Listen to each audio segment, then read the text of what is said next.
Bom, olá a todos, a todas. A gente está aqui hoje na segunda parte do nosso seminário sobre arquitetura contemporânea brasileira, um recorte, porque essa atividade é uma atividade de extensão da nossa disciplina Teoria e História da Arquitetura 5, do curso de Arquitetura e Urbanismo da UFCG. Os trabalhos foram divididos entre grupos, 10 grupos, 5 se apresentaram no seminário passado, na terça, que vai estar também subido, né, presente no nosso canal do YouTube, o Arquitetura e Lugar, certo?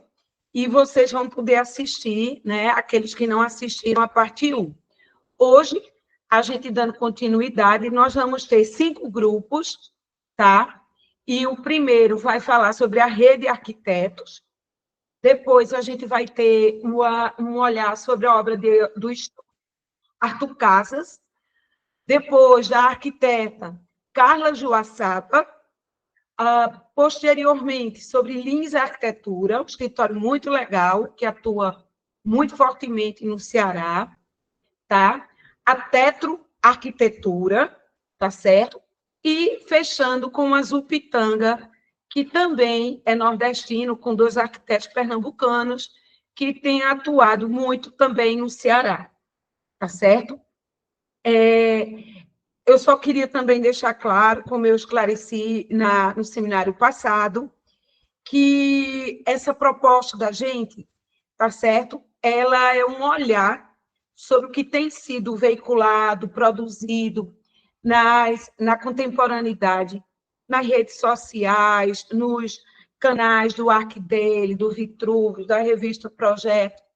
Né? A gente não dá para abarcar todos os profissionais como a gente gostaria, porque tem pessoas aí maravilhosas atuando, de norte a sul do Brasil, e só para destacar alguns, Lohan trouxe, Léo Maia e tantos outros, tá? E aqui é realmente um recorte, tá certo? Porque não dá para a gente falar sobre todos. Ficaria assim a disciplina toda discorrendo. E a gente teve outros conteúdos, né? E está finalizando com esse. E por isso ele é pontual sobre esses profissionais que foram até escolhidos pelos próprios alunos, seus grupos, que tiveram essa liberdade de eleger aquele escritório. E trazendo aqui para vocês hoje, tá joia? Bom, dito isso, vamos iniciar. Samiri vai apresentar, né, representar o seu grupo, a Bruna, Eduarda, sobre rede arquitetos. Samiri, contigo. Obrigada, eu vou apresentar agora.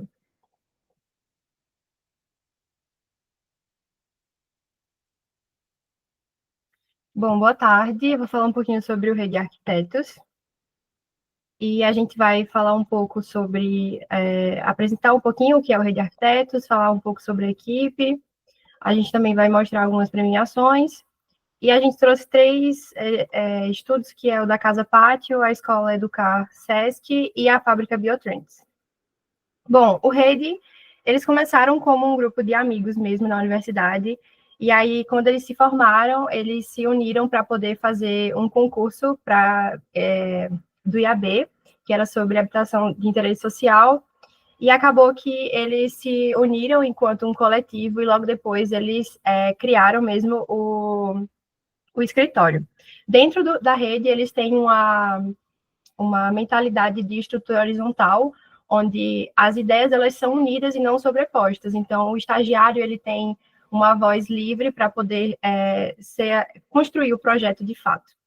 E aí eles também têm uma conexão muito forte com a universidade, tendo em vista que os próprios sócios eles são professores, tanto de universidade pública quanto de universidade privada.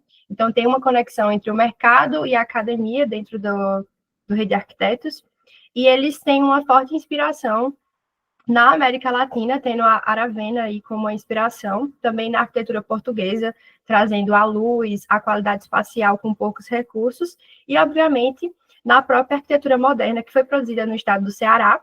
E aí eles têm Nelson Braga, que é pai de um dos sócios aí do Rede Arquitetos, como essa inspiração, e a Anícia Borman. E o Rede, eles são bem conhecidos por ter esse regionalismo e esse uso de materiais locais.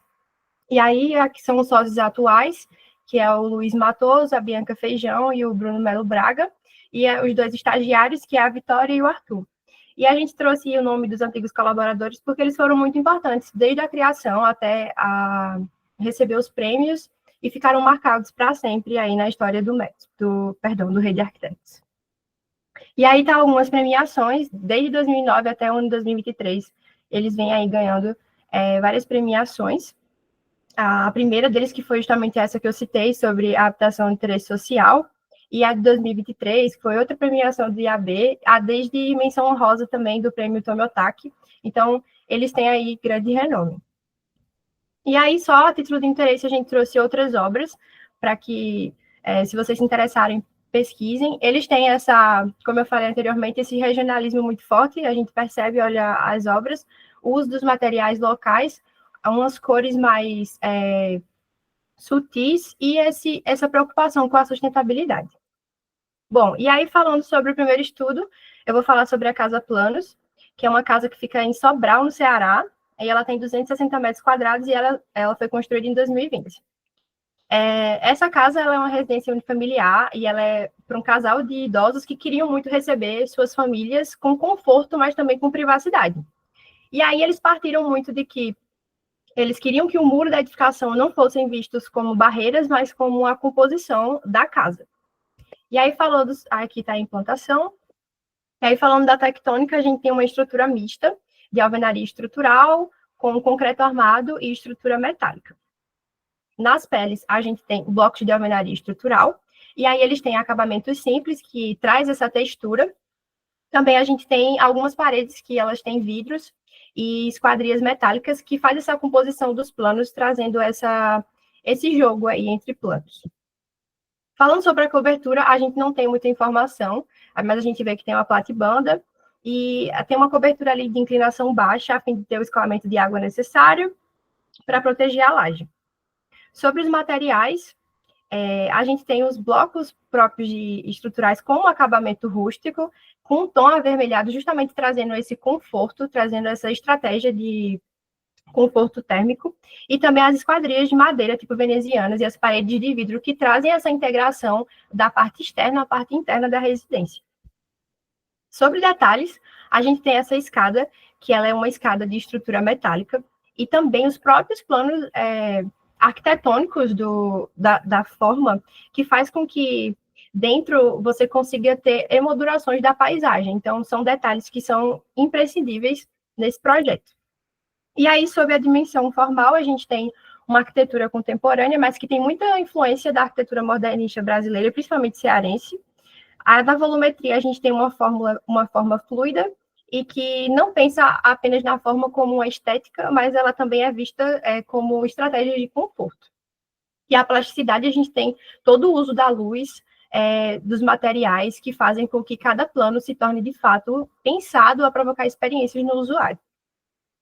Essa casa está inserida dentro de um condomínio, em residências horizontais mesmo, então ela se integra bem com isso, com o ambiente. E ela mantém o uso original e é um bom exemplo aí de uma arquitetura residencial que consegue integrar práticas sustentáveis aos usos contemporâneos. Bom, o próximo estudo eu vou falar sobre a Escola Educar, que fica lá em Fortaleza, e ela tem 14 mil metros quadrados e ela é de 2022. Bom, esse projeto, ele foi um desafio para eles, porque a gente tem um terreno bem comprido, e esse terreno tem 3 vias de acesso, e tem 2 pré-existências que os proprietários queriam que mantesse, que era a capela e o ginásio. E aí, outro desafio era que, pelo fato de ser um ambiente público-privado, ele ia ser construído por fases. Então, eles precisavam de ter essas fases que fossem construídas em tempos diferentes, mas que não parecessem que precisasse uma das outras para aquela edificação estar ali formada. E aí, falando sobre a estrutura, a gente tem uma estrutura metálica com lajes em steel deck, sobre vigas metálicas e os forros tipo colmeias. Sobre a dimensão tectônica, a gente não tem muita informação, mas olhando assim, os desenhos técnicos e as fotos, a gente pôde entender que seria a alvenaria mesmo, convencional, e a gente vê os brises que marcam a edificação, é algo bem marcante. E aí a cobertura também, a gente acredita que tenha essa coberta com a baixa inclinação, justamente trazendo essa preocupação com o escoamento da água e a laje, mas na parte do ginásio a gente tem aquela cobertura que é bem típica de ginásio, né, que é em estrutura metálica, enfim. E aí, sobre a tectônica dos materiais, a gente vê que a estrutura metálica, ela é totalmente aparente, né, e marca muito a modulação e o ritmo desse projeto. E a textura também do forro, tipo colmeia, em relação ao intercavado da parte externa, e o piso, que ele se assemelha em cor também, a gente vê que eles se complementam.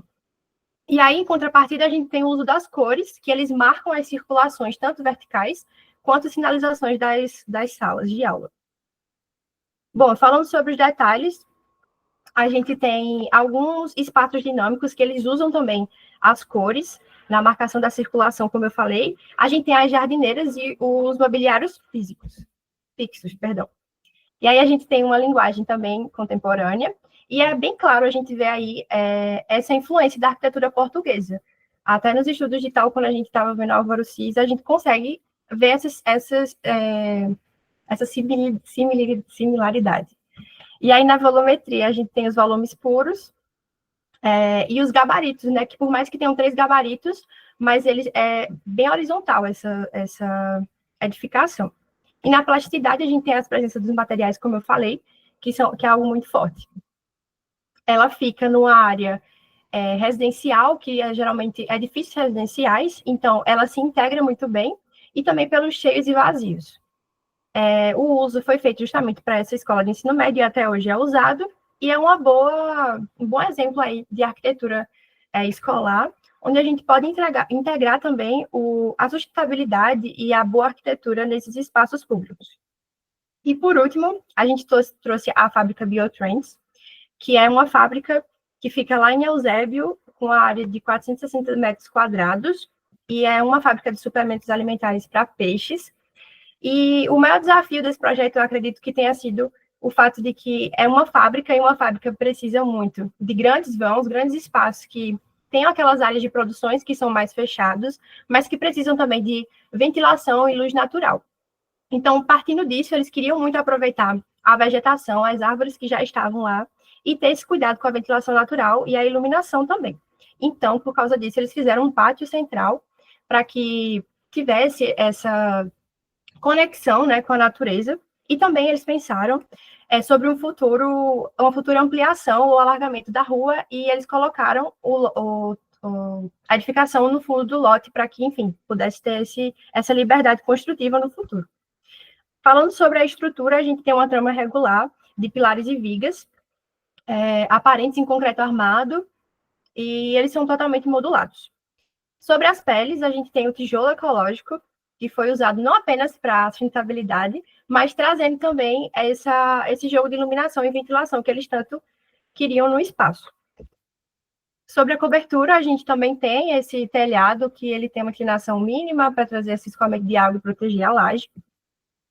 E sobre os materiais, a gente tem o uso do concreto aparente, que é bem forte, a gente vê bem marcado. O tijolo também, o tijolo ecológico. O piso, ele se assemelha muito, tanto do interno quanto do externo, por mais que o interno seja um revestimento, mas a gente vê que as cores, ele parece que está se integrando com a parte externa.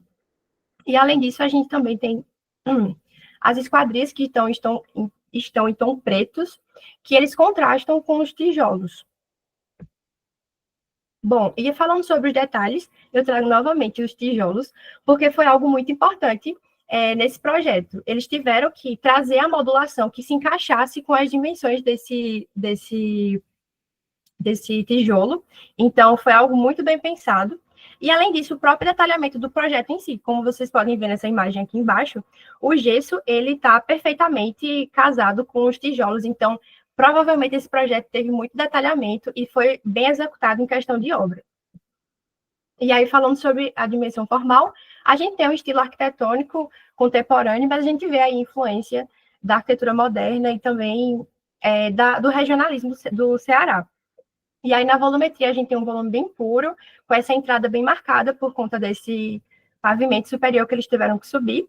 E na plasticidade, a gente tem o próprio material, como eu citei, que ele é muito, muito marcante nessa edificação e traz essa identidade visual do edifício. Sobre a função, é uma área residencial, pouco adensada, e além do prédio, ele está se encaixando com o entorno, os próprios materiais dele conversam muito com o entorno, com as edificações vizinhas. Além disso, a edificação ela foi feita com uso justamente para a fábrica, mas dito pelos próprios arquitetos, quando você olha para essa fábrica, não parece uma fábrica. Isso foi intencional, justamente porque eles acreditam que se futuramente mudar o uso, é tranquilo, o programa ele consegue garantir isso. E como função semântica, a gente tem um projeto aí de uma fábrica muito bem executada, com práticas sustentáveis e pensando também no regionalismo. É isso, muito obrigada.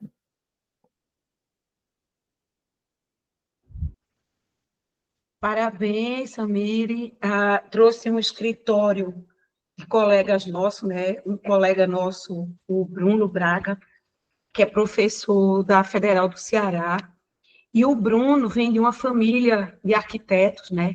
O pai dele, Neudson Braga, foi um importante arquiteto moderno, cearense, responsável por um acervo, uma produção enorme durante a modernidade. E é interessante como o Bruno, né, com esse pai, que com certeza influenciou muito na formação dele, porque foi também professor, arquiteto, ele está seguindo os mesmos passos do pai dele. E uma turma nova que tem uma preocupação com uma arquitetura também voltada para a realidade nordestina, né? Para a nossa realidade geográfica, climática. Tanto que a gente vê os projetos, principalmente a fábrica, né, com esse pano de cobogós, usando esse cobogó ecológico, com soluções projetuais, construtivas, tectônicas, né, tão presentes na nossa arquitetura dos trópicos aqui nordestinos, certo? Então, é um exemplo que eu acho que a gente deve seguir, né, dessa linha, pé no chão, e influenciada pelos mestres, né, como a Samire colocou, tá joia? Bom, agora a gente vai ver um outro lado da arquitetura, que é produzida no Sudeste, tá certo? Não só no Sudeste, né, porque o Arthur Casas ele tem uma abrangência nacional e internacional também, tá? Que o Antônio e a Karina produziram e que o Antônio vai apresentar. Antônio. Boa tarde, pessoal. Vocês estão conseguindo ver minha tela? Sim, tudo certinho. Então, pessoal, a gente escolheu tratar hoje um pouquinho sobre o estúdio do Arthur Casas, esse cara que é um grande nome da arquitetura contemporânea brasileira.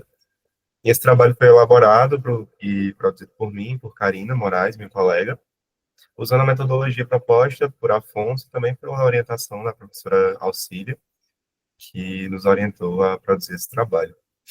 Para a gente entender um pouquinho como o Arthur Casas ele vê a arquitetura, a gente separou um pouquinho de 3 projetos em diferentes tipologias para analisar aqui hoje, na metodologia da professora, que foi a loja Mais 55 Design, a Casa L e o Pavilhão Brasil.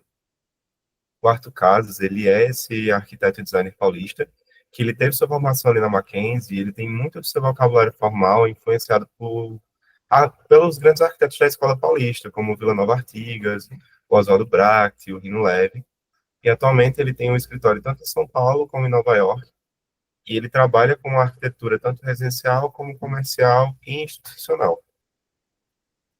Aqui a primeira análise, a gente vai começar com a loja Mais 55 Design, que é um projeto de 2020, que tem ali seus 720 metros quadrados, da tipologia comercial, é uma loja de imóveis, e nesse projeto, ele está situado numa região bem residencial ali da cidade de São Paulo, no bairro do Jardim América, nas proximidades da Marginal Pinheiros.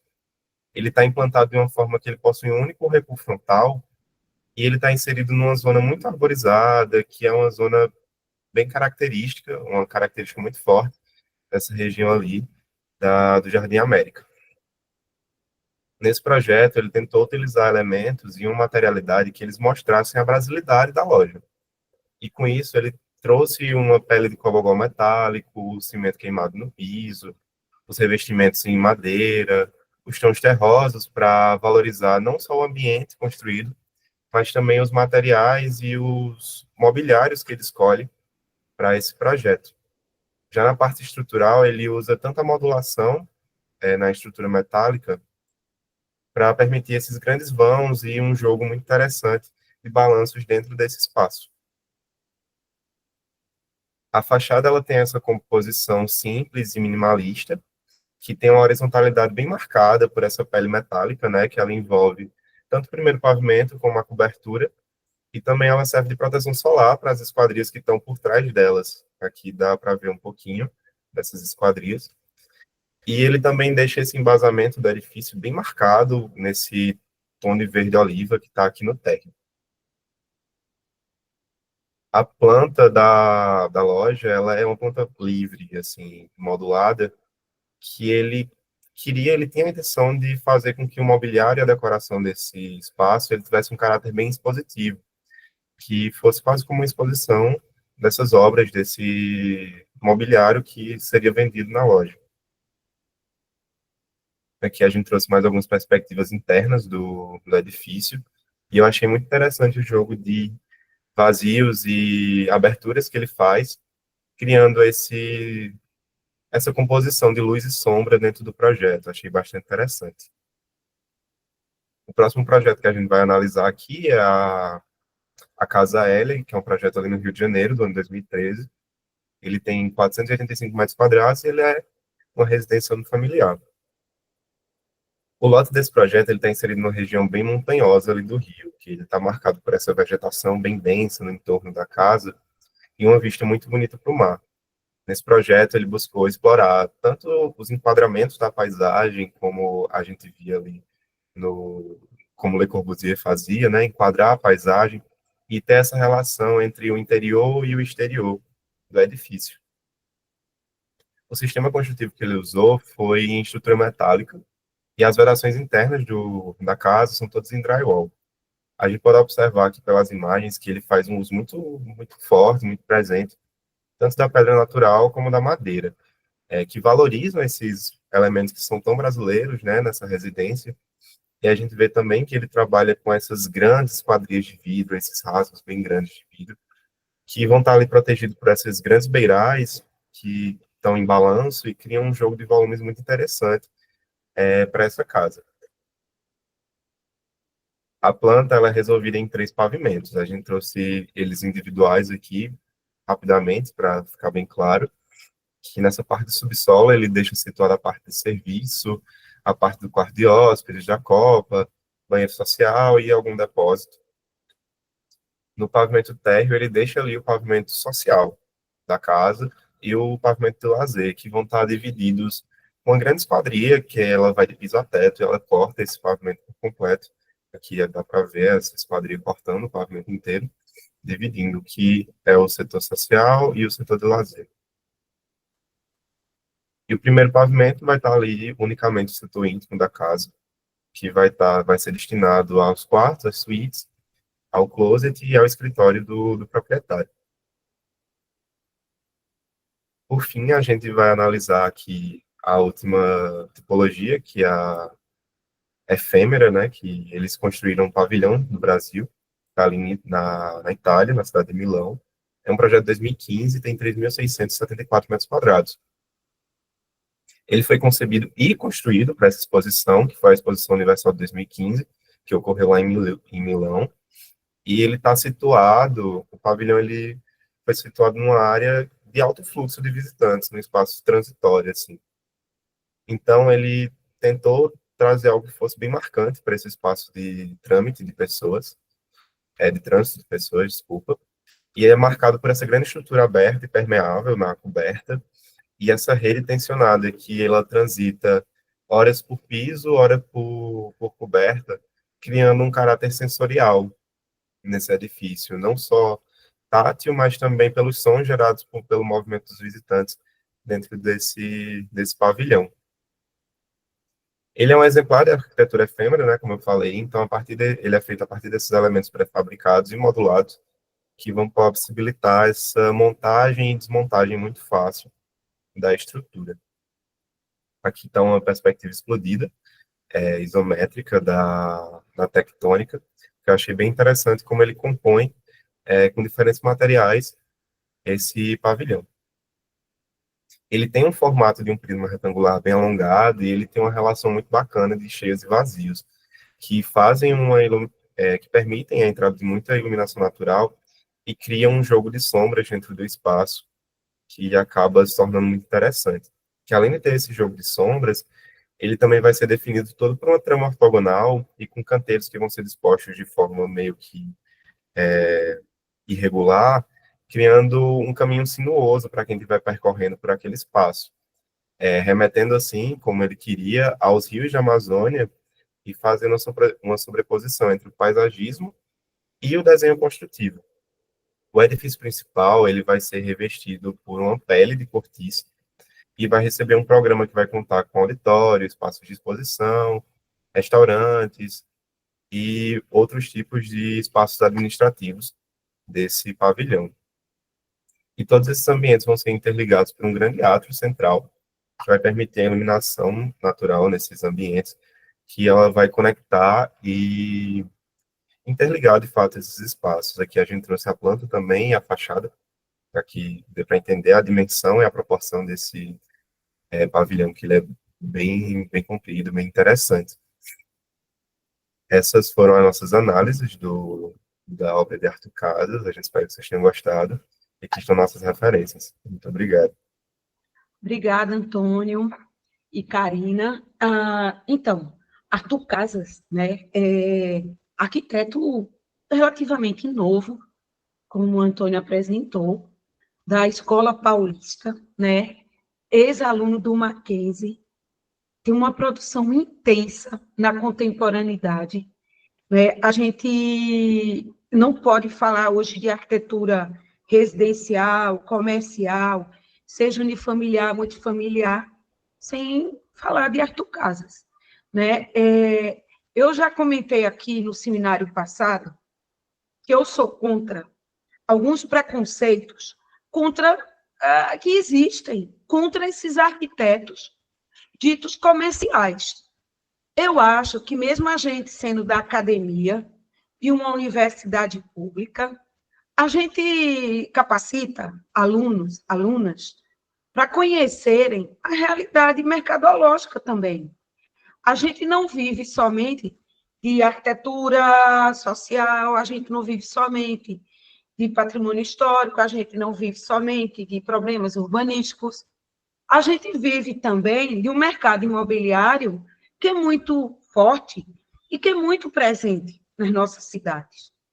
E a gente não pode negar a presença de pessoas que são referências hoje no cenário nacional. São Paulo, como um dos estados mais estruturados, mais ricos do nosso país, que também é Brasil, certo? Abriga esses profissionais, certo? E que bom que eles estão se expandindo e também estão pegando mercados internacionais, não só, né, na América Latina, mas também na América do Norte, na Europa. E o Arthur Casas é um desses profissionais, como o Ângelo Butti, que é professor da USP, que a gente viu no seminário passado, tá? E tantos outros. Então, assim, o trabalho dele é primoroso, é um arquiteto formalista, né? Mas tem uma forte influência da modernidade. E uma notícia boa que eu dou aqui no seminário é que eu estou mantendo contatos em São Paulo com o Instituto Arthur Casas, através da museóloga Natália, que o Arthur Casas criou um instituto com o seu nome e que vai colaborar com a conservação do patrimônio brasileiro. Olha que legal. Inclusive, tem foco também na salvaguarda do acervo do Lelé. Então, desde o ano passado, eu tenho mantido um diálogo com o pessoal do Instituto, através da Natália, certo? Conhecendo um pouco do trabalho que o Arthur Casas pretende fazer como presidente do Instituto, que leva o seu nome. Então, assim, é bem legal a gente ver que, além dele ser um arquiteto que tem essa abertura no mercado imobiliário, e é muito respeitado pelos empresários, pelas construtoras, né, enfim, por todos, ele também está com essa pegada institucional e patrimonial, através do seu instituto. E eu torço muito para que dê certo essa nossa ponte, que começou a ser construída no ano passado, entre eu e eles. Bom, gente, agora eu vou passar a palavra para o grupo 8, que é montado pelo Fernando e pela Ilana, que vai apresentar o trabalho de uma mulher muito interessante, que tem uma produção intensa, tá? A Carla Joaçaba. A gente não é a primeira vez que nós falamos dela aqui. A gente fez um seminário na disciplina passada, de Tal 5, um ano atrás, ou 2, eu não me lembro bem, sobre arquitetas mulheres contemporâneas. E ela foi uma das presentes. Inclusive, está gravado aqui no nosso canal do YouTube, o seminário também sobre ela. E a gente vai ver, atualmente, o que ela anda produzindo. Fernando está aí? Olá, professora, está me ouvindo? Estou, Fernando. Pode ir, é contigo agora. Tá, vou apresentar aqui.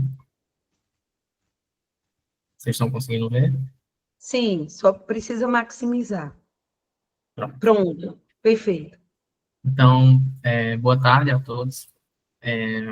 Dando continuidade às nossas apresentações a respeito desses escritórios e arquitetos da contemporaneidade brasileira, vamos agora destacar um pouco sobre essa arquiteta ilustre que chamou a atenção, que é um grande marco aí na produção brasileira, em nível internacional, que é a Carla Joaçaba.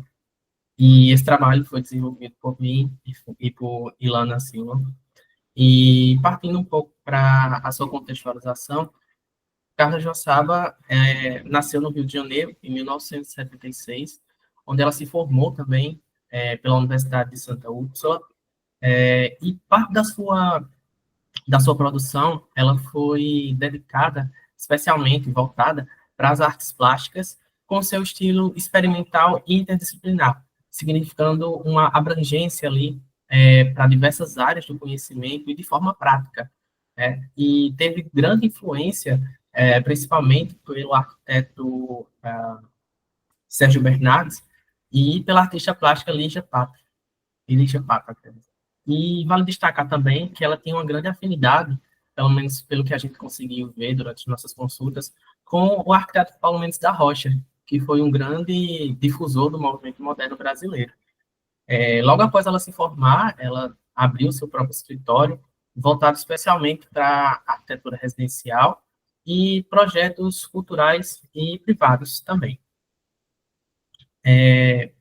Com suas condecorações, ela venceu ali o Prêmio Internacional do Arquivisio Women, que é uma condecoração voltada para as mulheres, né, lá na Itália, e o primeiro prêmio do ARIA, que é o Architectural Review Emerging, né, que foi em 2018.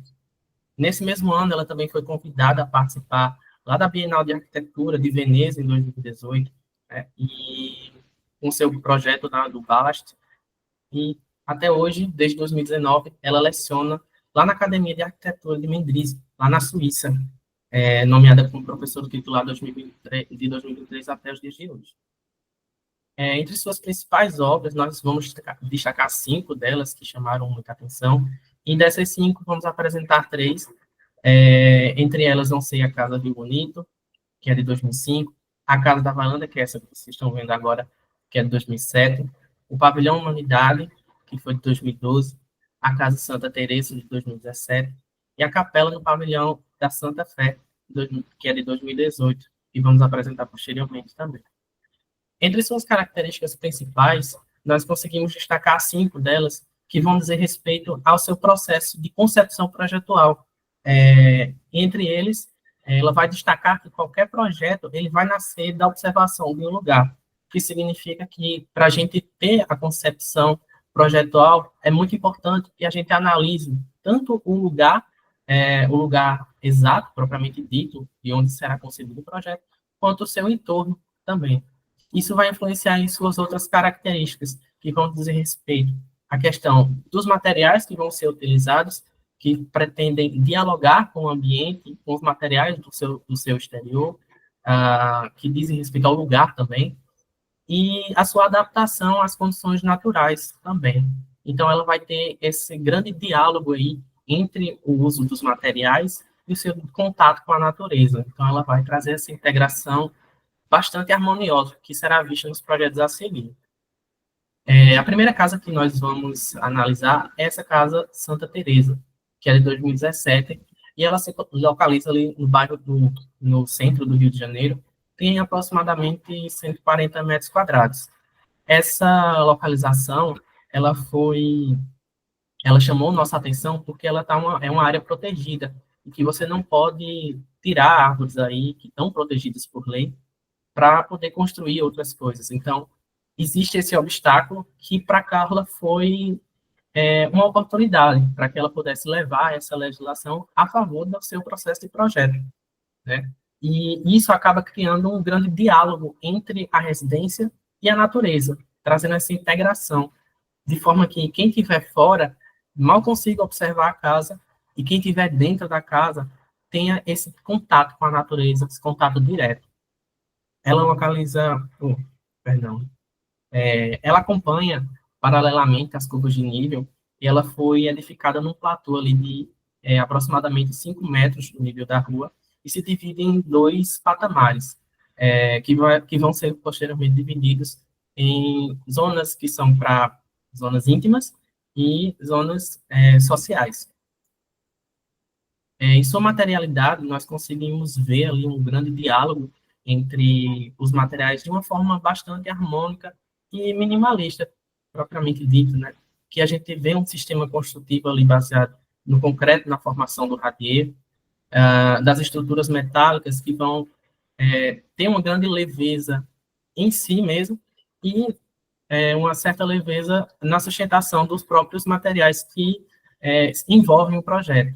Então, temos as estruturas metálicas, temos painéis de madeira, temos esses vidros que são translúcidos, né, que acabam trazendo essa iluminação difusa, e esse design minimalista, que acaba tornando a obra, o conjunto final, mais elegante. Nós conseguimos ver aqui em planta e em cortes, as suas elevações, como é que ela vai se dividir. Então, é uma obra, um conjunto linear, né, que ele vai evidenciar essa parte que seja mais íntima e a parte que seja mais social. E é bom destacar essas aberturas voltadas ao exterior, de forma que dialogue sempre com a natureza. Então, ela é aberta em todos os lugares e ela ainda consegue manter essa questão da privacidade. A próxima obra que vai ser analisada é essa capela do Pavilhão da Sé. Esses projetos, eles foram para a Bienal, são correspondentes ali das intervenções nos jardins para o Vaticano, certo? Não significa que eles sejam exatamente do Vaticano, lá em Roma, porque essa obra ela é de Veneza, lá na Itália. E ela foi concebida de uma forma que ela dialogasse o máximo possível e se fundisse com a natureza, trazendo essa ideia de que ela desaparece sobre a natureza, né? E ela não se trata de um projeto monumental, porque ela possui uma função, um programa de necessidades, que ele foi baseado, tecnicamente, no altar, né, e nos bancos, que são essas estruturas que parecem, são horizontais ali, nessa coluna central, nessa viga central, aliás. Suas características tectônicas, elas vão mostrar o uso principalmente de aço polido, né, inoxidável, que ele traz esse espelho que faz com que dialogue exatamente com a natureza, e esses reflexos acabam fazendo com que ela acabe desaparecendo. E ele acaba se tornando um espaço ali de contemplação e de concentração, já que se trata de um espaço religioso. E acho que eu tinha falado já sobre a dimensão formal, que era a questão da funcionalidade, aliás, que ela mostra basicamente essa questão da forma, que é da cruz e dos bancos, com a sua função, que é a função de contemplação e concentração religiosa.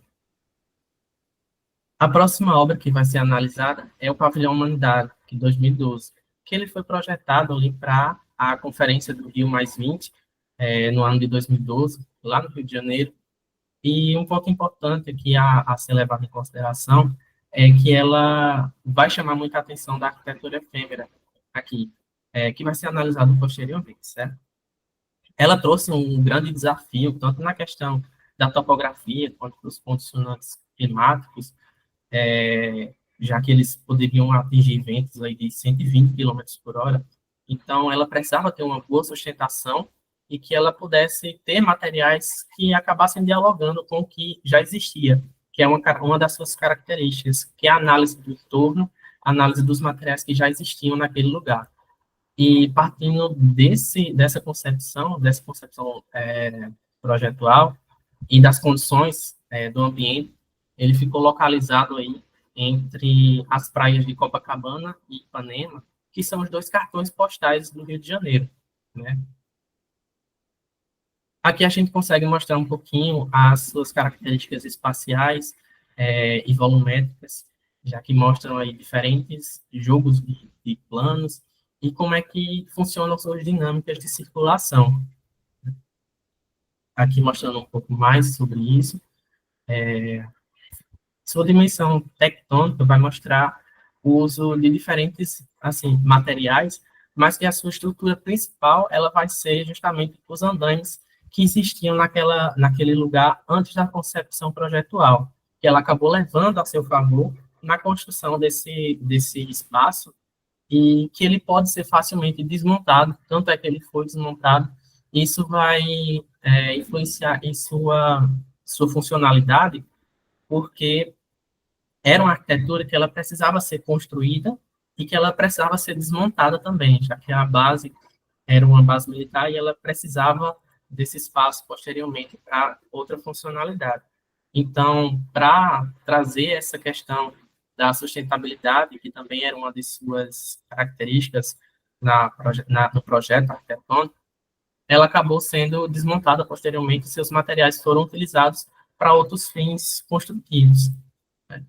E ela traz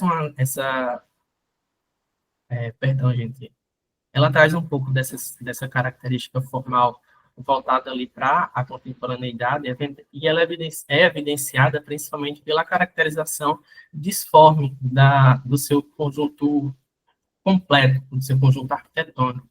E ela acaba lembrando um pouquinho, se me permite dizer, ela me lembra um pouquinho o centro do Pompidou, lá em Paris, e que, depois disso, ela foi O totalmente... Jorge Pompidou, não é, Fernando? O Jorge Pompidou, o Bobo. E é basicamente isso, pessoal. Eu agradeço. Peço perdão pelo nervosismo. Nada. É interessante a gente ver a produção de uma arquiteta no mercado, né, atuando no mercado. E hoje está aí fora também do Brasil, né? Mas não perde suas raízes cariocas. Nessas obras que o Fernando apresentou, a gente vê uma arquitetura despojada, leve, preocupada com a sustentabilidade, com o meio ambiente, e com essa preocupação bioclimática que a escola carioca, desde os princípios, né, da modernidade, com Lúcio Costa, e com a turma toda lá, com Oscar Niemeyer, Sérgio Bernardes, Afonso Redi, já, né, trazia esse princípio.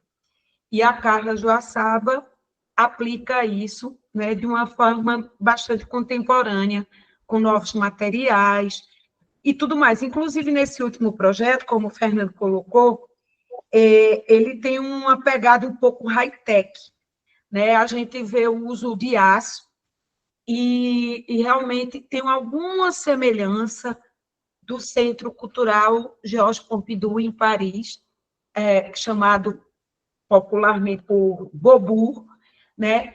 que nos anos 70 introduziu essa forma metálica, a estrutura mostra um brutalismo contemporâneo, digamos assim, usando o aço, né?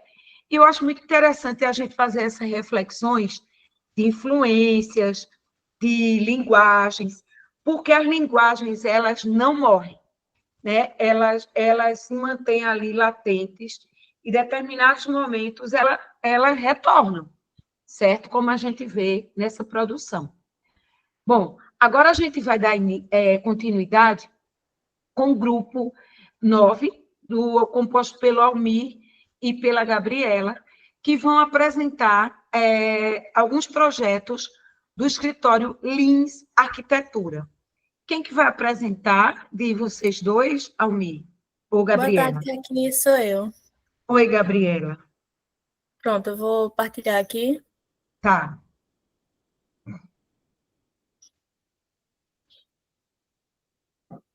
Aparecendo certinho?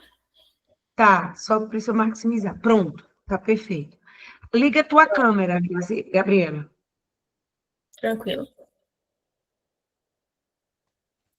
Boa tarde, pessoal. Me chamo Gabriela Gregório. Estou representando a nossa equipe, né, composta por mim e por Almir. E nós vamos falar um pouco sobre esses prestigiados arquitetos, né, da família Lins e associados. Bom, primeiramente, né, esse escritório ele foi fundado em 2011 e ele está localizado no sertão nordestino, mais precisamente no Cariri, né, sul do estado do Ceará e na cidade de Juazeiro do Norte.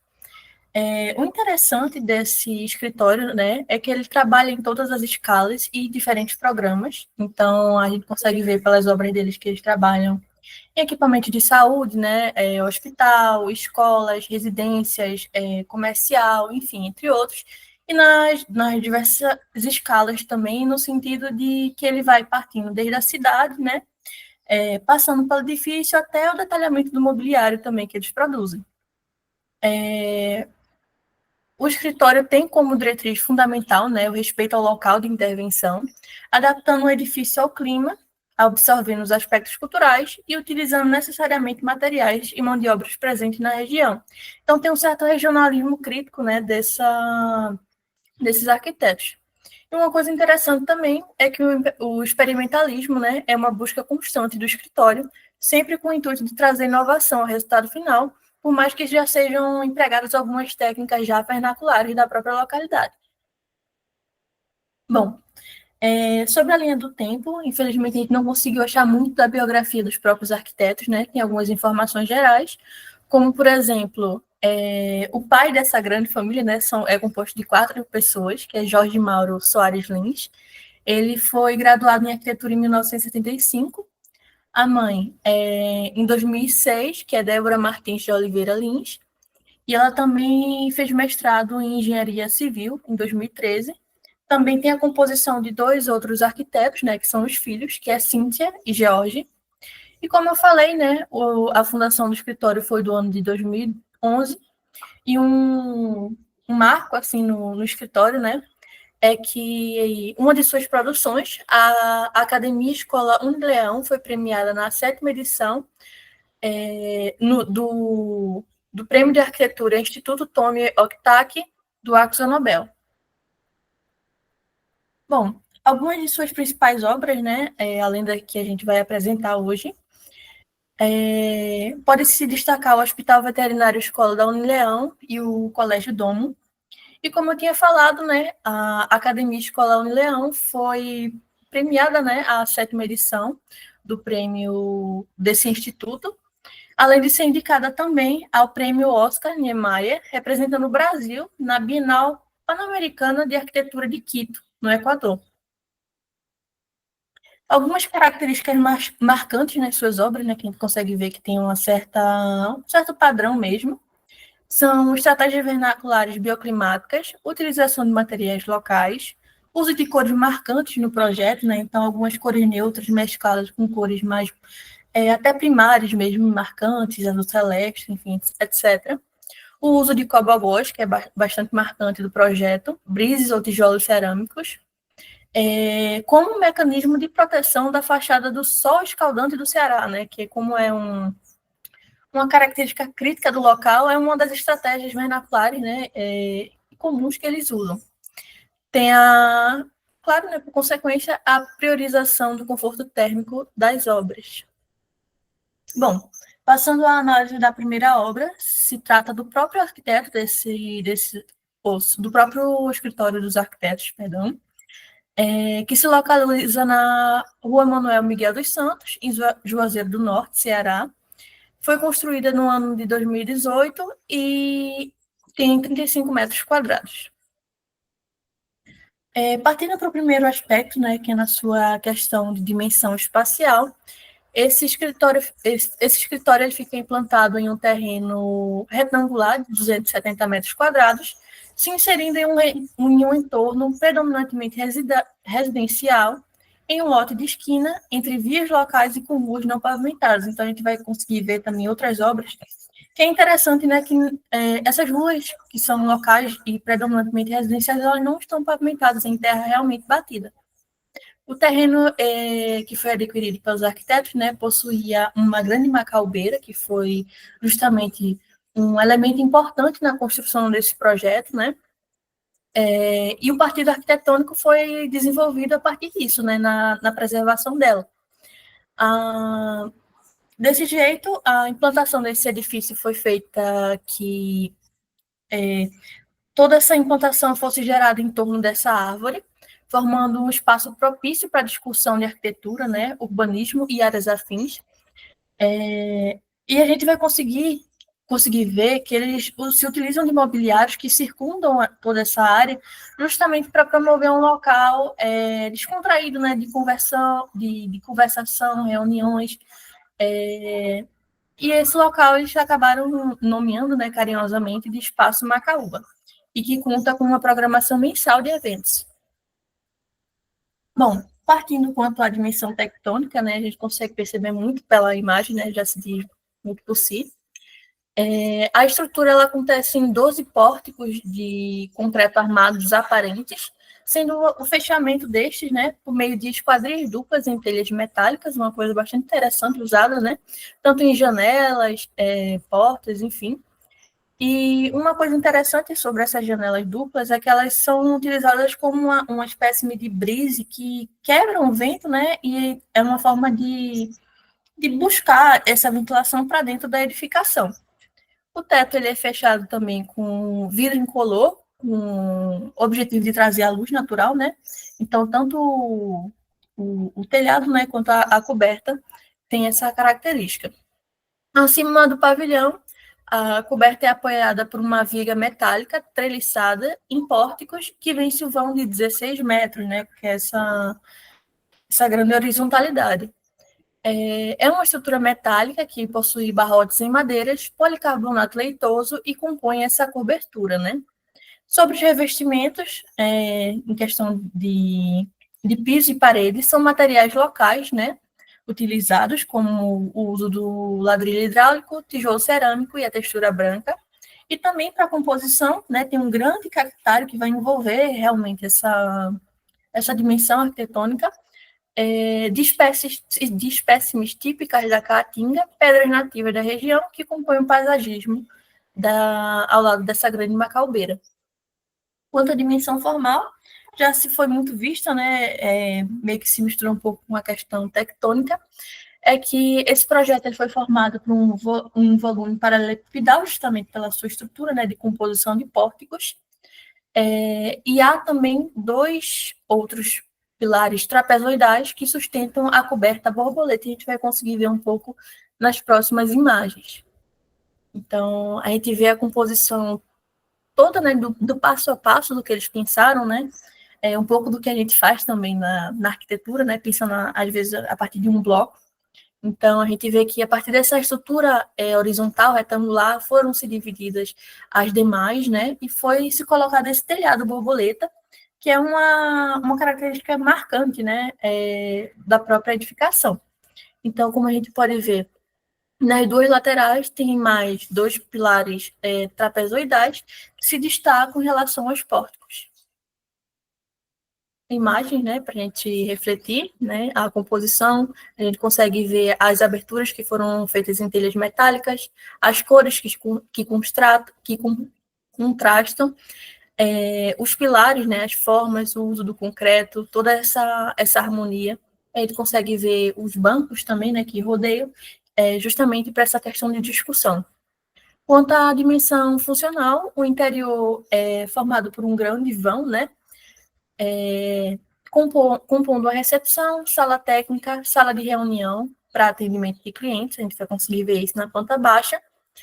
E os únicos ambientes fechados desse local realmente são a copa e o banheiro, né, que esse banheiro tem um acesso pelo exterior.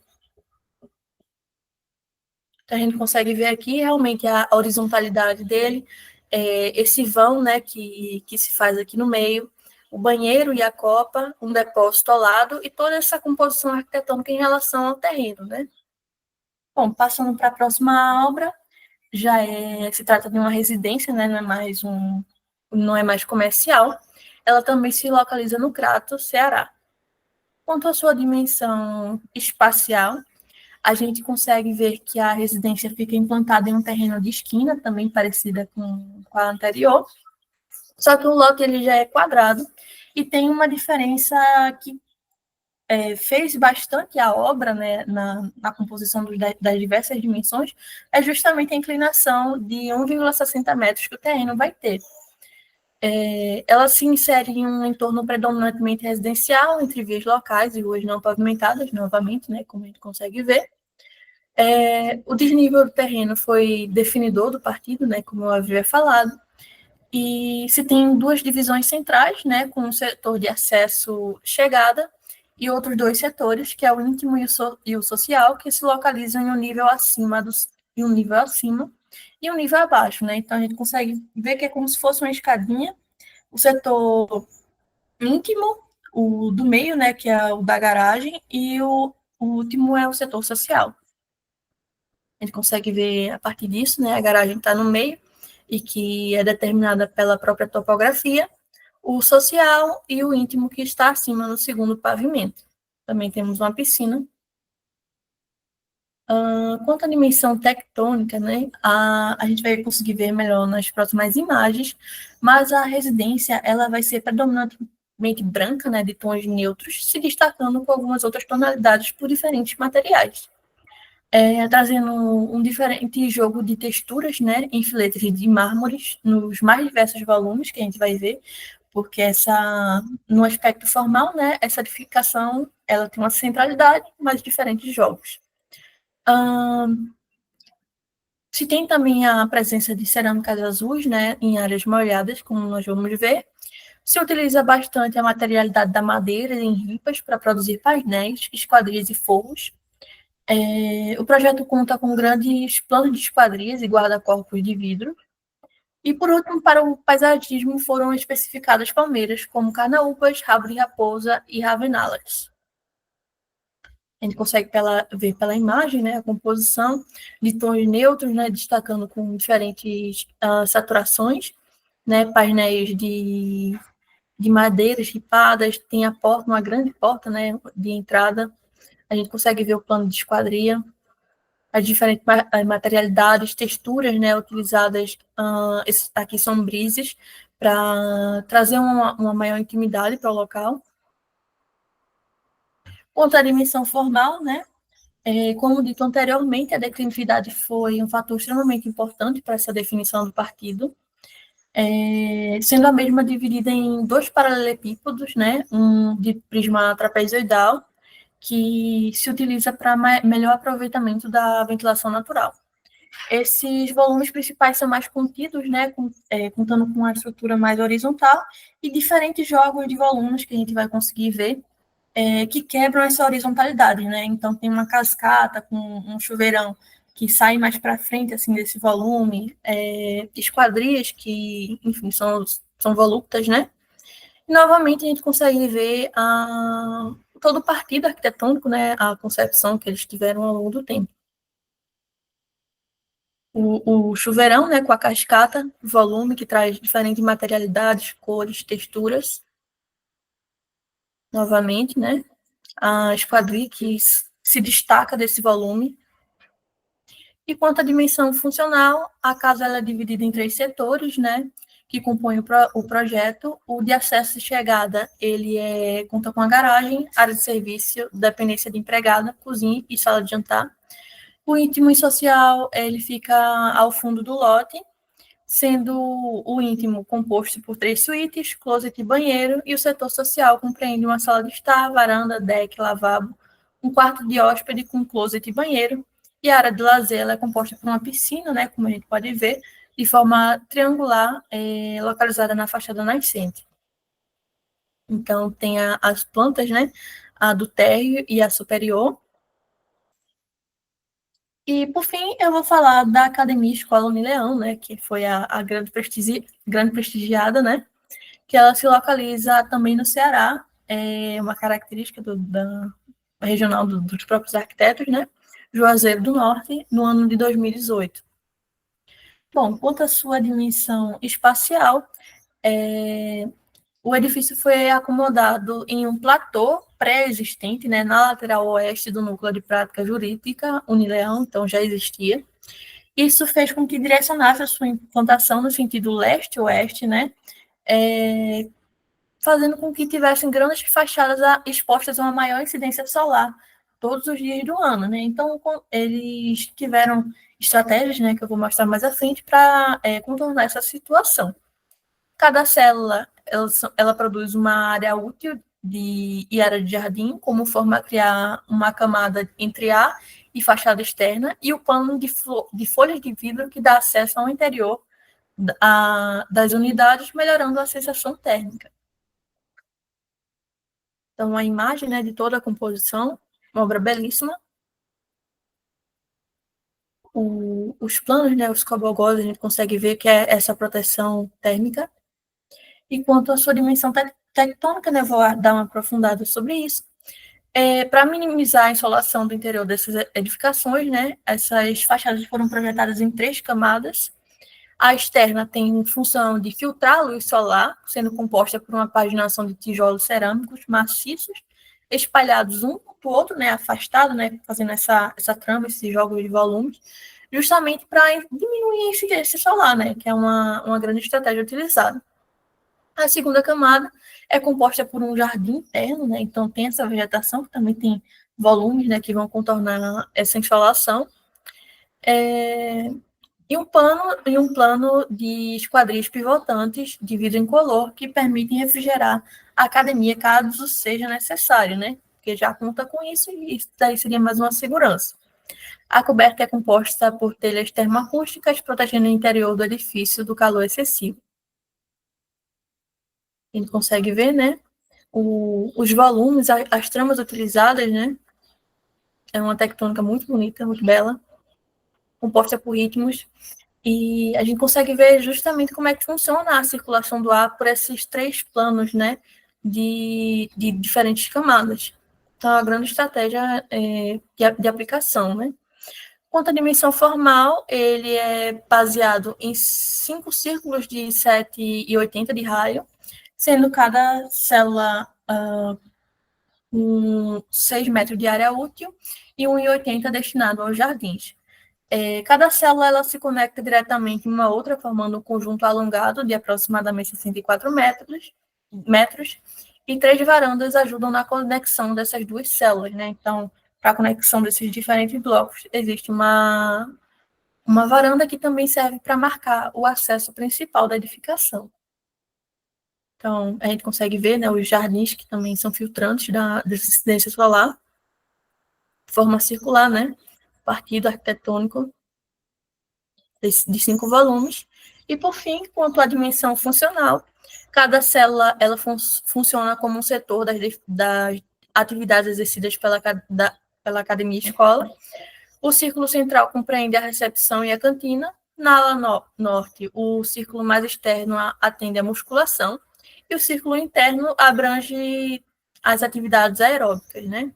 Na ala sul, setor administrativo, e no círculo mais externo funciona a DML, né? Sendo os vestiários femininos, o masculino, a sala de avaliação, depósito e administração. Já o interno compreende atividades de dança e luta. A gente consegue ver os planos de vidro, né? E as diferentes materialidades, composições. Por fim, a planta baixa, mostrando toda essa composição, né? Os esquemas, as vegetações. Espero que vocês tenham gostado desse, enfim, é relativamente breve, né? Do tanto que esses arquitetos têm a oferecer, mas espero que vocês tenham conseguido se apaixonar, né, um pouco pela construção deles, assim como nós fizemos. Agradeço. Parabéns, Gabriela. Falou muito bem. Estava comentando aqui no paralelo com o Rudan, o nosso monitor. Vocês estão com um vocabulário bastante apropriado, rico. Eu fico feliz pelo resultado das análises e usando a análise das dimensões, não é? Que eu acho que ia dar um caminho bom para a gente poder entender esses projetos. Uma coisa interessante, Gabriela, eu tive o prazer de conhecer, agora no seminário que houve, do Arquicom, em Fortaleza, o George Lins e a Cíntia. Eles são filhos, né, do pai, do criador do escritório, e, na verdade, aquela moça, ela não é a esposa do pai, ela é nora, ela é casada com o George, a Débora. Então, mas uma família toda, isso é muito legal, trabalhando, né, e com a base no Cariri, em Juazeiro, e ali perto do Crato, uma região que está se desenvolvendo bastante.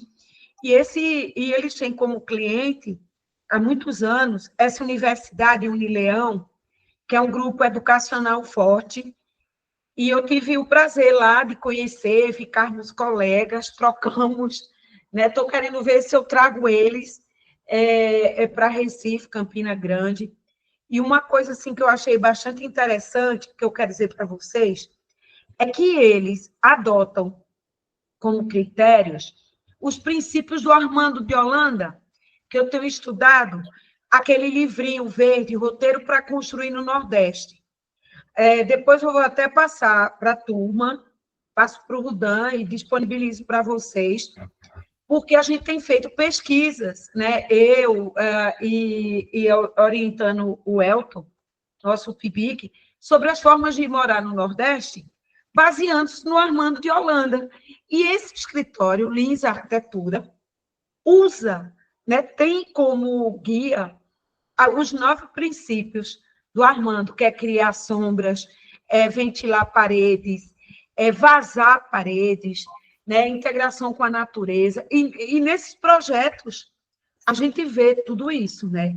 Esses grandes panos de cobogóis, lindos. E sabe o que eles disseram? O pessoal perguntou, durante o seminário, eles apresentaram, né? Perguntou se as obras eram caras. Quem fazia, quem produzia, sabe o que eles disseram? Que procura sempre trabalhar com gente da região, com materiais da região. O cobogó, o tijolinho, ele compra ali na cidade, não é nada em escala industrial, eles procuram sempre um custo mais realista. E vocês vejam, né, que as obras não pedem por isso nada, né? São obras muito bonitas, muito bem projetadas, bem construídas, e um exemplo de que a gente pode fazer uma arquitetura contemporânea com uma influência forte da modernidade na modulação, nas plantas livres, né, nas transparências, na forma mais horizontal, mais cubista, digamos assim. mas nem por isso desassociada do lugar. Então, essa relação arquitetura-lugar é muito forte, né, Gabriela, nessas obras que você mostrou. Tá joia? Parabéns e vamos adiante. Tá? Agora o grupo 10, a Flávia, o Gabriel e a Natália, vão apresentar sobre a tetroarquitetura. Então, qual dos membros que vai apresentar aqui para a gente, gente? Boa tarde, professora, sou eu. Flávia, tá joia, Flávia.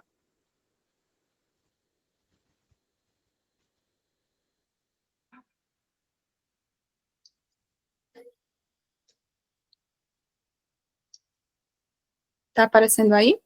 Tá tudo direitinho. Pronto. Boa tarde, pessoal. Nosso grupo, composto por mim, eu, Flávia, Gabriel Oliveira e Natália Cliani, a gente separou o escritório Tetroarquitetura, que é um escritório brasileiro, para apresentar para vocês algumas obras e algumas características desse escritório.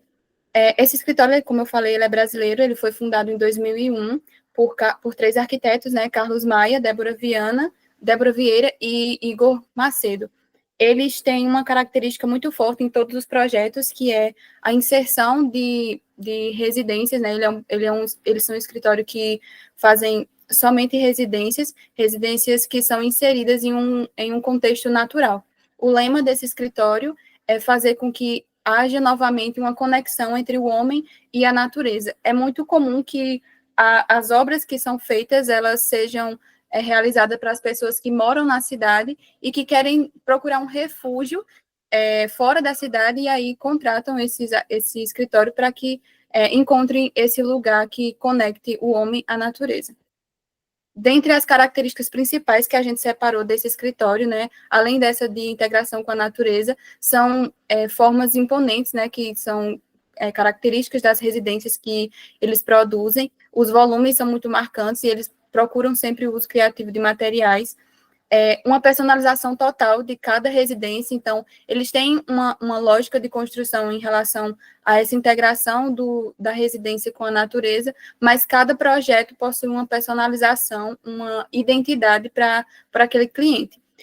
Também a existência da soma entre a arquitetura e a arte, e uma visão multidisciplinar que vai desde a engenharia desde a arquitetura até o design, envolvendo também a engenharia.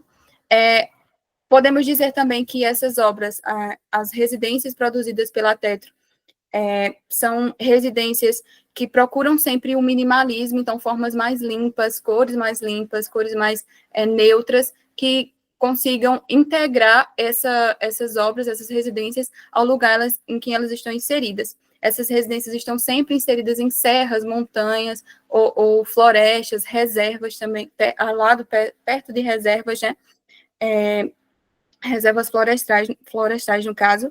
E também uma coisa que a gente achou muito interessante desse escritório, que a gente nota que vem se perdendo muito entre os arquitetos, é o uso de protótipos, ou seja, as maquetes físicas. Então, cada projeto, cada residência, ela possui uma maquete física dessa residência para mostrar ao cliente, mostrar às outras pessoas como que a casa ela vai ficar inserida no local em que eles escolheram. Então, para exemplificar esse escritório, a gente separou 3 obras, e a primeira obra é a Residência Seriema, que ela está inserida em Belo Horizonte, em um lugar, né, um lugar natural, né, uma floresta. Na dimensão espacial dela, a gente separou algumas características, né? Ela está implantada em meio à natureza, como eu falei, e ela está lá entre uma serra mais aberta e um bosque mais denso. Então, a gente percebe essa integração muito forte com o ambiente, em uma transição, né, rural e urbano para esse lugar. A gente percebe que ela possui um plano de teto, né, marcado por essa laje, e um plano de piso, mas que existe um vazio que é ligado a esse exterior, conectando esses 2 espaços, o espaço interno e o espaço externo. Na dimensão tectônica, a gente percebe que, analisando as obras, né, a gente percebe que o principal material dessa obra é a pedra, tanto no piso quanto nas paredes. Então, no piso a gente vê uma pedra mais clara e nas paredes a gente vê essa pedra mais escura, que é como a gente pode perceber nessa segunda foto. É uma estrutura que valoriza o uso artesanal desses materiais, né, mostrando a verdadeira imagem desse material. E existe também um contraste sutil entre as cores, as texturas, que vão criando essa identidade visual. Então, a gente vê tons mais claros, compostos pelo teto, pela laje, né, pela coberta e pelo piso, e os tons mais fortes que são colocados nos pilares metálicos e também nas paredes de pedra. E aí a gente percebe também essa laje plana, como eu falei anteriormente, que une todos esses espaços da casa. Na dimensão formal, a gente percebe uma composição mais reta, linhas retas, mas ao mesmo tempo também, em outras partes, linhas mais orgânicas, um volume mais discreto e, mesmo assim, integrado àquele ambiente. Tem elementos marcantes, como as paredes, essas paredes mais escuras, como mostra na segunda foto, que são essas paredes mais sinuosas, e que essas mesmas paredes vão organizando o ambiente. Então, elas são sinuosas e vão guardando cada um desses ambientes. Ela tem uma linguagem arquitetônica mais poética, mais pensativa, trazendo uma leveza e uma fluidez ao projeto, e uma alternância entre os espaços abertos e os espaços mais privados. Na dimensão funcional dessa casa, dessa residência, a gente percebe uma planta que foi dividida em 2 setores. O setor mais privado, que é o setor dos quartos, ele fica direcionado ao bosque, que é um bosque mais denso, trazendo essa privacidade, e aí a gente percebe uma característica que foi citada anteriormente, né, que são essas paredes que vão guardando os ambientes. Os fluxos da casa são guiados por essas paredes curvas, e o espaço ele é pensado para contemplação, para leitura, convivência, e essa parte mais social, como a sala e a cozinha que mostra nessa primeira foto, ele fica com a vista para a serra mais aberta. Uma segunda obra que a gente escolheu, que particularmente eu gosto muito, é a Casa Terra.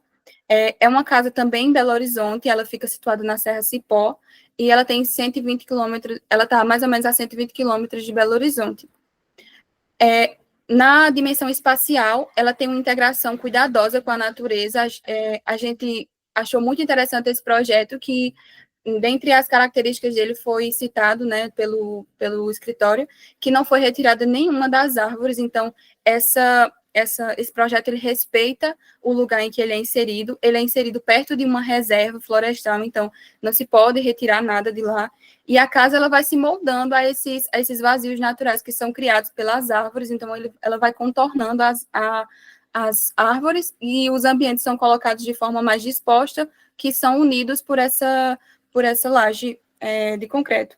A implantação ela vai priorizar esse contato visual e sensorial, então o interno com o externo, como eu falei, né, que é uma forte característica desse escritório. Em relação à dimensão tectônica, a gente vê o uso da laje plana e fluida como um elemento que vai unificar todos os ambientes da casa. Então, os ambientes eles são dispostos de uma maneira mais meio quase aleatória, digamos assim, e se une como se quase formando um U pela cobertura, que é essa laje plana, e ela possui também uma estrutura leve e simples que vai se adaptando às pré-existências do terreno. Ela possui grandes peles de vidro para trazer essa transparência, conectando o interior com o exterior, e uso de elementos naturais, como a gente pode ver nessa foto, que são as ripas de madeira e também ripas de bambu, que além de trazer mesmo trazendo essa privacidade, mas também traz essa transparência entre os 2 espaços, interno e externo. Na dimensão formal dessa residência, a gente vê uma volumetria mais horizontal, uma residência mais baixa, mais discreta em relação, né, ao entorno. A gente percebe que as árvores são bem altas e a residência ela é bem mais baixa. Tem essas linhas puras e minimalistas, que são uma forte característica, né, da arquitetura moderna que a gente viu com a professora Kaki. Ela tem essa leveza visual proporcionada pelas cores, pelas esquadrias mais amplas, e também pelo uso dos materiais naturais que vão se conectando com esses espaços externos. Ela tem uma transparência nos fechamentos, então as esquadrias elas são sempre transparentes, as vedações, né, a maioria das vedações elas são feitas por essas ripas de bambu ou então as varinhas de madeira, como eu falei anteriormente, e ela vai se dissolvendo nesse terreno, priorizando essa contemplação entre o espaço externo e o espaço interno, valorizando esse entorno natural que a casa possui. Em uma dimensão formal, né, falando da dimensão formal dessa casa, ela tem um programa organizado de uma forma que é descentralizada, ou seja, não há um centro na casa, a casa ela é formada, ela é dispersa, como quase formando um U, tem ambientes interligados por esses caminhos, por esses jardins e por essa marquise da laje de concreto, e os quartos e as salas, elas são voltadas para a mata, reforçando essa privacidade e mesmo assim a conexão com essa paisagem. E, por último, na terceira obra, a gente cita a Casa Cipó, né, a Cipó House. Ela está também situada numa área rural, combinada a elementos da arquitetura tradicional, como a pedra, a madeira, o telhado, mas ela também se inspira em algumas características da modernidade, como o telhado em borboleta, o pilotis, que a gente vai ver posteriormente. Falando da dimensão espacial dessa residência, ela está implantada de uma forma isolada nessa serra, tem uma integração do ambiente construído ao ambiente não construído, ou seja, a parte externa com a parte interna. Também tem uma forte presença do emolduramento das vistas para as montanhas e para a serra em geral, né? É uma coisa que foi priorizada muito nessa residência. A gente também vê, como nas outras residências, o uso dos materiais naturais, conectando esse espaço. Então, os materiais que são utilizados na casa, eles se parecem, se assemelham muito com os materiais que a gente pode ver na serra. Numa dimensão tectônica, a gente vê um material principal, que é a pedra, que a gente pode ver nessas paredes de baixo aqui, onde mostra nessa foto, nesse pavimento térreo. A madeira também, principalmente presente na cobertura, e o concreto. A estrutura dela, ela conta com materiais naturais que vão revelando a identidade desse campo onde ela está inserida. Possui essas cores mais claras, como branco, cinza, esses tons mais terrosos dos próprios materiais e da própria madeira. Possui uma estrutura de concreto e um grande telhado borboleta. Um telhado em formato borboleta, como a gente pode ver aqui nessa segunda foto. Tratando da dimensão formal da residência Cipó, ela tem uma volumetria mais limpa, mais equilibrada, inspirada na modernidade. Os princípios da modernidade, como o uso de pilotis, a coberta em borboleta e os vazios centrais, que vão interligando esses espaços. E também tem espaços sociais e privados que são bem equilibrados. Na dimensão funcional dessa residência, a gente vê um vazio central que vai funcionar como um eixo de projeto e vai trazendo esse drama para a entrada, né? Como eu falei, eles têm uma visão mais poética dessas residências, né? Por conta do objetivo que essas residências elas vão trazer. Então, ela emoldura a paisagem, traz essa dramatização na entrada da casa. Ela possui uma grelha de madeira que vai filtrando os raios solares, né, e ao mesmo tempo traz essa identidade para o projeto, e ela possui uma estrutura elevada em pilotis, que toca suavemente esse pilotis, né, que vai tocar suavemente o terreno e vai valorizar essa vista. Então, como a casa fica elevada, então a gente tem uma grande vista para a serra, como a gente pode ver aí, que é proporcionada pelas peles de vidro. E a casa ela é setorizada em 2 eixos, um eixo social, que ele possui uma grande permeabilidade, e outro eixo, que é o eixo mais privado, que ele vai trazer uma permeabilidade menor, mas que mesmo assim não deixa de integrar a casa ao ambiente externo. Bom, essas são as residências que a gente separou do Tetra, a gente deixou um QR Code para quem quiser dar uma olhadinha nos projetos que eles desenvolveram. Muito obrigada. Obrigada, Flávia. E interessante trazer um escritório mineiro, né, que trabalha ali pela região da Serra do Cipó. Minas é tão acidentada, né? É um estado onde as montanhas estão presentes não só em Belo Horizonte, mas em toda a região, né, do estado de Minas. E os arquitetos demonstraram, né, o trio, como pode-se fazer uma arquitetura respeitando, dialogando com esse lugar. Interessante ver também a questão da materialidade da pedra, como ela está presente, né, nesses projetos. Aí, e é um material que está ali naquela região, né, montanhosa. Minas a gente até lançou hoje o nosso número da revista Arquitetura em Lugar, e no texto de abertura eu usei uma foto, Flávia, que tem um detalhe da igreja de São Francisco, em Ouro Preto, sobre as pedras, porque Minas é pedra.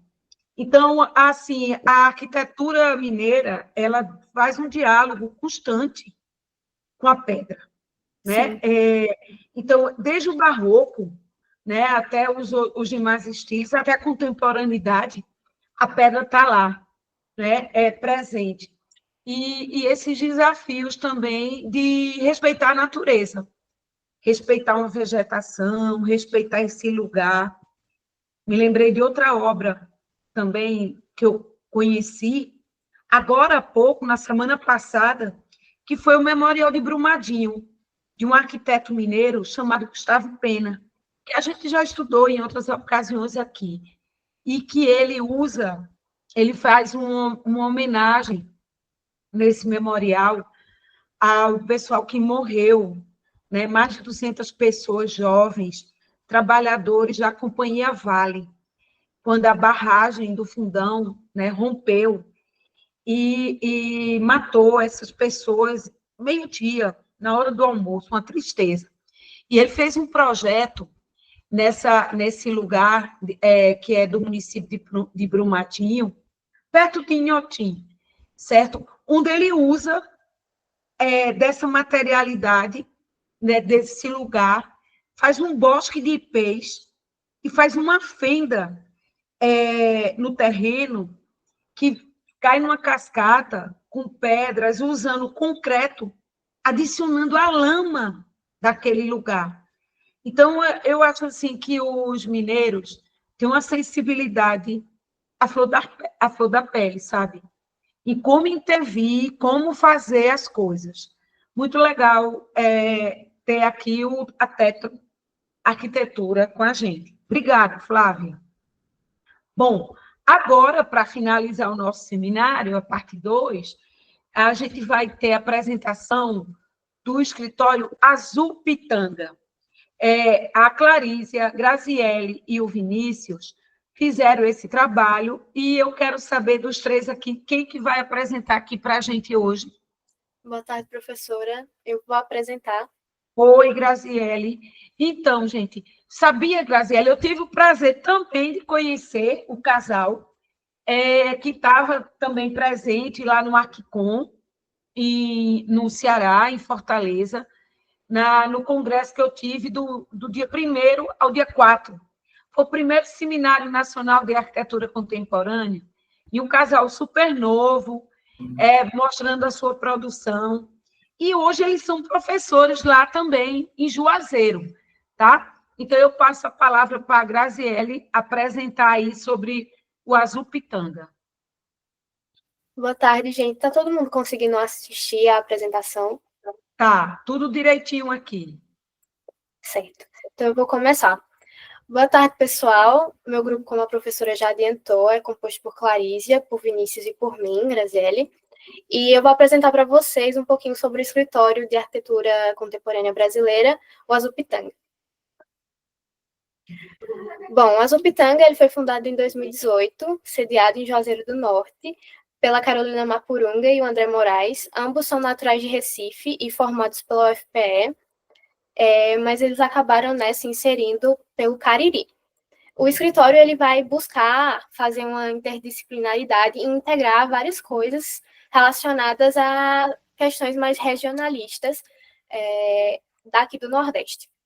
Eles têm muita sensibilidade e eles buscam trazer para a arte deles, né, para as obras deles, tanto os materiais locais quanto algumas técnicas construtivas produzidas de maneira mais intencional aqui no Nordeste.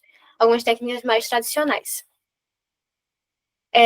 Com eles também tem alguns colaboradores, que a gente tem a Andressa Gomes e o Tomás Soares, que eles atuam também de maneira muito efetiva dentro do escritório. Ambos também arquitetos e urbanistas, ela pela Uniface e ele pela Unijuazeiro. Os dois atualmente são pós-graduandos de arquitetura de interiores e light design na Uninter, e ele também faz alguns estudos na área de marketing pela Universidade de São Paulo, né, a USP. Bom, a gente organizou 3 obras deles para apresentar a vocês, seguindo uma linearidade de tempo, desde as primeiras obras até as mais recentes, e seguindo também um aumento em escala. Então, a gente vai começar com obras menores e, posteriormente, obras maiores em relação à sua dimensão espacial. A primeira obra que a gente vai mostrar para vocês é a Casa 3x10, que, como o nome já fala um pouco, ele vai ter 3 metros de fachada por 10 metros de profundidade dentro do lote e vai ocupar basicamente toda essa área. Bom, a Casa 3x10 fica em Juazeiro do Norte, é um dos primeiros projetos do Azul Pitanga e tem 60 metros quadrados porque são 2 pavimentos, né, o térreo e o pavimento superior. Bom, a casa, ela está inserida dentro de uma dimensão espacial externa, né, em um bairro que ele tem algumas características que trazem um certo preconceito, né, para a área. É um espaço mais periférico, né, de ocupação periférica, mas que ele tem uma forte presença cultural em relação à cultura popular e tradicional de Juazeiro do Norte.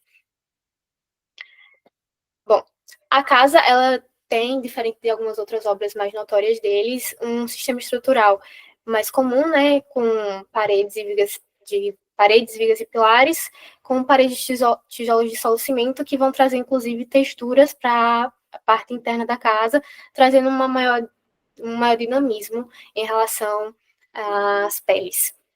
O piso é de cimento queimado, com a diferença só da divisão do primeiro para o segundo pavimento, porque vai ser uma laje em madeira de argilim. A gente vai ter algumas peles com esquadrias e venezianas móveis, o ladrilho hidráulico e também o cobogó. A única parte que vai ter na coberta, que vai ser concretada, vai ser uma laje que fica acima dos banheiros para receber a caixa d'água, e a coberta ela é feita em telha sanduíche. Com relação à sua dimensão formal, ela vai seguir um formato de volume mais único, né, mais retangular, e que ele vai integrar, principalmente no térreo, o vão inteiro. Como é uma casa um pouco de dimensões pequenas, né, em relação ao que a gente está acostumado a construir ou ver, eles mantêm esse espaço todo aberto, fazendo uma divisão visual com uma escada helicoidal que conecta com a parte de cima. Dentro da dimensão funcional, a gente vai ter na parte térrea, como ela já é mais aberta, toda a parte social e de serviço, então a gente também vai ter um lavabo, e na parte de cima as áreas mais privativas, que vão ser os quartos e o banheiro. Seguindo um pouco já mais para essa pegada deles, um pouco mais sensível ao espaço natural, enfim, trazendo essa regionalidade, a gente sai desse campo mais urbano para esse espaço mais rural, com o projeto Refúgio do Sol. O projeto Refúgio do Sol também é uma obra um pouco menor, de mais ou menos 60 metros quadrados. Ela é do ano de 2021 e é um dos primeiros projetos dele em Barbalho, no Ceará, na Chapada, que tem lá, é muito bonita. Vocês vão ver posteriormente, quando a gente mostrar um pouquinho sobre ela em sua inserção. E é um projeto que ele vai ter um mutirão para a sua construção, para fazer uma taipa de mão. Então, ele vai utilizar tanto de materiais quanto de técnicas locais. Aqui é a Chapada do Araripe, como eu falei. Ela não é uma obra que ela é inserida de maneira brusca, ela é bastante silenciosa, mas de uma maneira muito... Ela é feita, né, de uma maneira muito respeitosa com o local. Como eu falei, ela vai ter essa inserção e vai ter 2 andares, um térreo também e um primeiro andar, respeitando bastante o local onde ela foi construída. Com relação a essa dimensão tectônica, o sistema construtivo vai utilizar a taipa de mão, como eu falei anteriormente sobre o mutirão, a taipa de pilão e a a argamassa armada, que também é uma técnica bastante difundida, reforçando tanto o conforto ambiental quanto a materialidade do local, principalmente porque todos esses materiais, em sua maioria, são ou da própria cidade ou do próprio terreno. As peles, eles utilizaram vidros móveis e a maioria das janelas foram garimpadas de antiquários. Aqui é um pouquinho do processo de construção, né? Então, essa parte que a gente vê que ela é um pouco mais pesada, é como se fosse um anexo que se junta, né, ao válcro da taipa de mão e de pilão produzida, e ela é azul, aqui na imagem tá preto e branco, mas ela é em azul, mas é um azul bem clarinho, um azul que ele se mescla bem ao espaço. Quanto à sua dimensão formal, como eu falei, tem primeiro e segundo andar, e é um volume que ele tem, né, também essa questão mais retangular, né, mas é um volume que parece mais único, só que ele tem alguns espaços negativos, como a gente pode perceber aqui pela imagem, que diferencia um pouquinho um bloco do outro, além de, claro, essa parte da coberta, que ela traz essa visão maior, ela fica bastante aparente.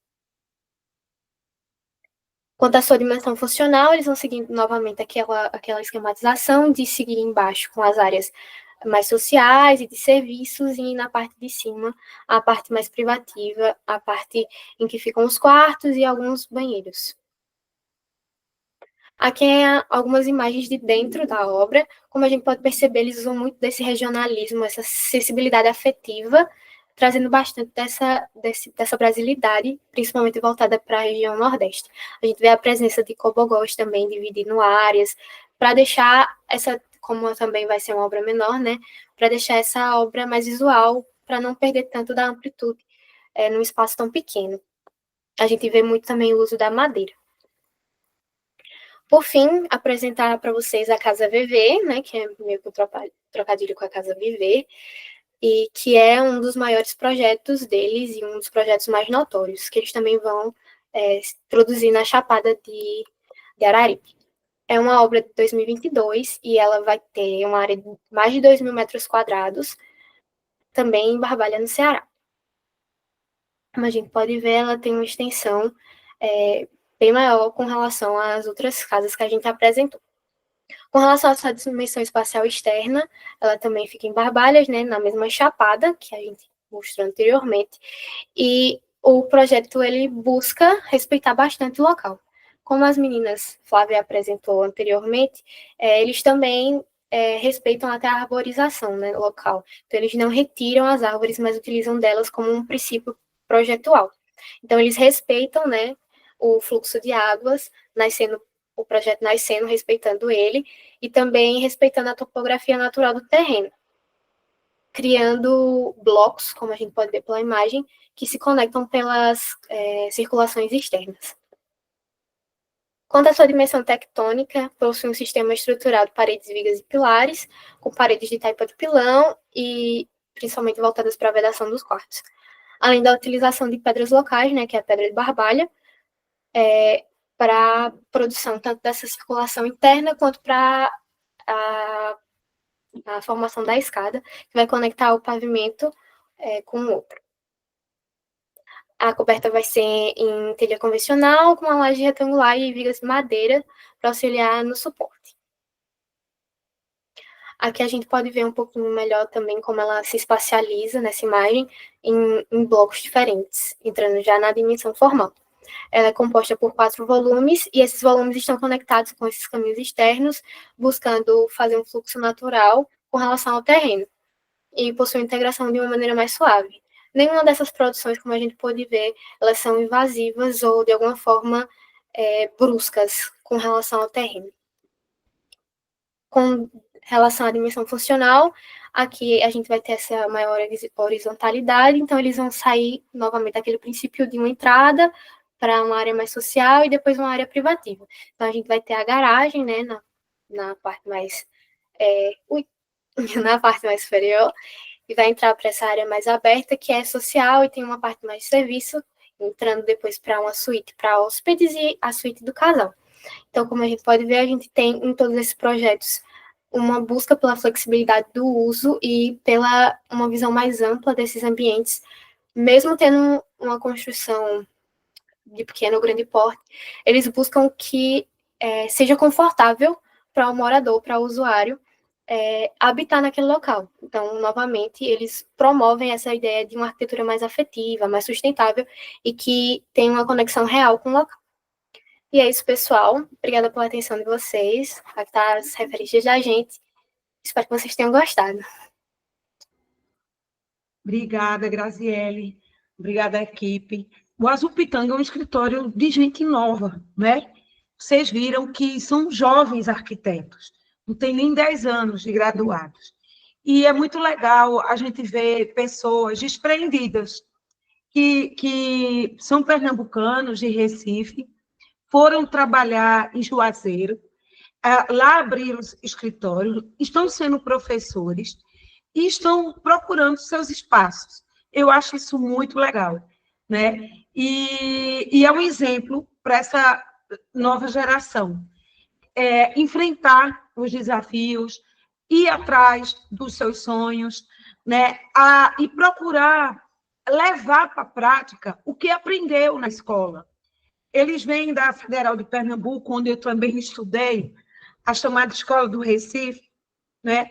E é uma escola que a preocupação bioclimática, o respeito com o lugar, a modernidade e os seus princípios estão presentes, como a gente viu, não é?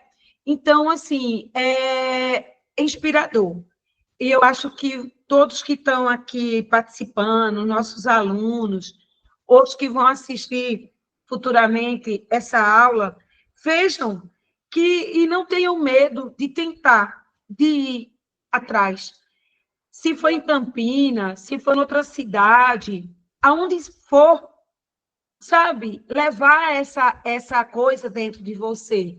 Eu me lembro, assim que eu me graduei também aqui em Recife, em Pernambuco, onde eu estou agora, né? Nesse momento, eu fui trabalhar no Piauí, em Teresina. Eu nunca pensei na minha vida que ia para o Piauí, mas a vida me levou para lá. E lá eu pude, anos atrás, 40 anos atrás, fazer o meu nome, fazer uma trajetória, ter oportunidade, ter espaço.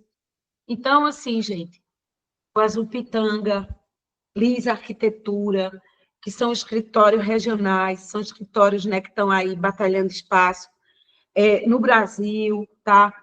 No Nordeste, enfim, provam, né, que isso é possível. A gente valorizar nossas raízes, a nossa cultura, o nosso clima, o nosso lugar, tá certo?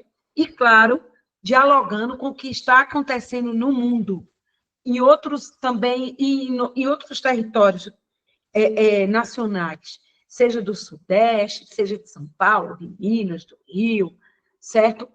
Mas tudo é Brasil. A gente fala uma mesma língua, a gente tem os mesmos problemas, certo? Com diferenças geográficas peculiares de clima, de topografia, mas a nossa preocupação é única, é procurar fazer uma arquitetura preocupada com o lugar, né?